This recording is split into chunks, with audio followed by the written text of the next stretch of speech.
ഇനി ഇങ്ങനെ ഒരു ചമ്മന്തിയാണ് തയ്യാറാക്കുന്നത്. ഗോതമ്പ് ദോശയുടെ കൂട്ടത്ത് ഒക്കെ കഴിക്കാൻ പറ്റിയ നല്ലൊരു ചമ്മന്തിയാണ് ചെയ്യുന്നത്.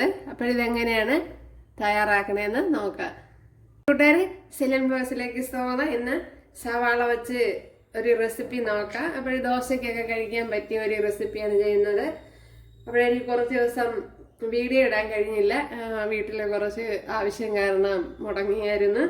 ഒരു 2 സവാളയാണ് എടുത്തിരിക്കുന്നത്. അത് വളരെ നൈസായിട്ട് അരിഞ്ഞെടുത്തിട്ടുണ്ട്. അപ്പോഴിനി ബാക്കി നോക്കാം.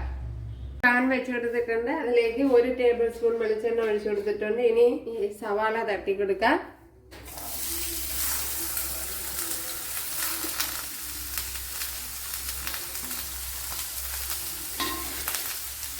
ഒരു 10 വെളുത്തുള്ളി എടുത്തിട്ടുണ്ട്, അത് ഇട്ട് കൊടുക്കാം. അതുപോലെ ഒരു ചെറുനാരങ്ങയുടെ വലുപ്പത്തിൽ ഇത്രയും പുളി എടുത്തിട്ടുണ്ട്, അത് ഇട്ടു. പുളിയൊക്കെ ഓരോരോ താല്പര്യം പോലെ എടുക്കുക. ഇതിലേക്ക് ഇനി ആവശ്യത്തിനുള്ള ഉപ്പ് ഇട്ട് കൊടുക്കുക.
ഒരു സവാള കുറേയൊക്കെ വഴണ്ട് വന്നിട്ടുണ്ട്.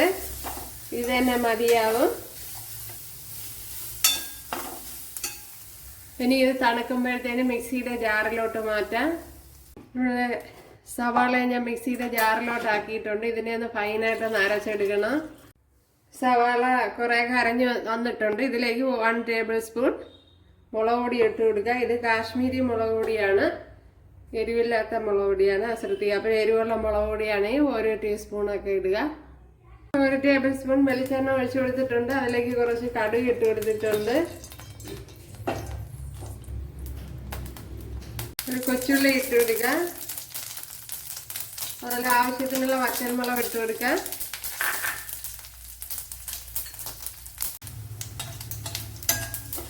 ഇവിടെ മുളകും ഇതെല്ലാം മൂത്ത് വന്നിട്ടുണ്ട്. അതിലേക്ക് ഇത് ഒഴിച്ചു കൊടുക്കാം.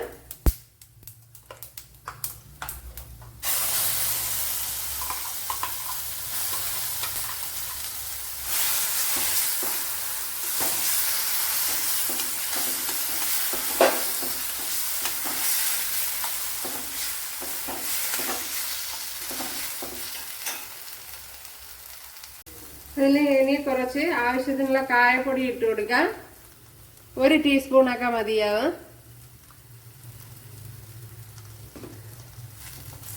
അപ്പോഴിത് ഗോതമ്പ് ദോശയുടെ കൂട്ടത്തും പിന്നെ ഒക്കെ കഴിക്കാൻ നല്ലതാണ്. അപ്പോൾ ഫ്രിഡ്ജിൽ സൂക്ഷിച്ചിരുന്ന ഒരു 2-3 ദിവസമൊക്കെ ഉപയോഗിക്കാൻ നന്നായിരിക്കും. കാരണം നമ്മൾ പുളിയൊക്കെ വെച്ചതാണല്ലോ.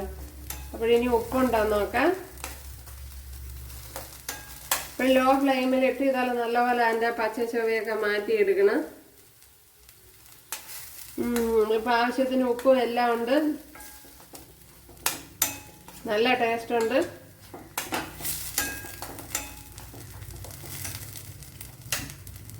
ഇത് തന്നെ മതി. നമ്മുടെ ടേസ്റ്റി ചമ്മന്തി ഇവിടെ റെഡി ആയിട്ടുണ്ട്. സൂപ്പർ ടേസ്റ്റാണ്. അപ്പോഴെല്ലാവരും ചെയ്ത് നോക്കുക. ഇഷ്ടമായാൽ സബ്സ്ക്രൈബ് ചെയ്യുക. എനിക്കൊരു സപ്പോർട്ടാവും. അപ്പോഴടുത്തൊരു വീഡിയോ ആയിട്ട് കാണാമെന്ന് പറഞ്ഞിട്ടുണ്ട്. എല്ലാവർക്കും താങ്ക്സ്.